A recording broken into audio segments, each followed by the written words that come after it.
Hello people, ఎలా ఉన్నారు అందరూ?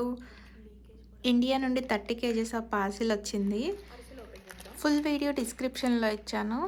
Go and check it out. Hope you like the video. US వచ్చి కొన్ని రోజులైనా చాలా స్టఫ్ ఇండియాలోనే మిగిలిపోయింది. సో చాలా ఇంపార్టెంట్వి మాత్రమే ఈ పార్సిల్లో ఎంచుకున్నాము.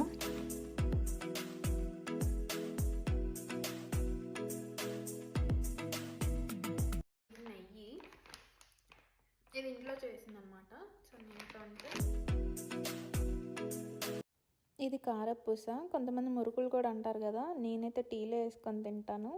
నాకు నార్మల్ కన్నా ఇలానే ఇష్టము. మీరు కూడా టీలో కారపూస తింటారా? అయితే కామెంట్ చేయండి. ఇది హెయిర్ ఆయిల్. ఇది రియల్లీ చాలా వర్క్ అయింది నాకు. చాలా బాగుంటుంది. ఇది అత్తయ్య చేస్తారు. చాలా ఆయుర్వేదిక్ అన్నీ వేసేసి చేస్తారు. ఇఫ్ యూ వాంట్, మీకు ఇది కావాలి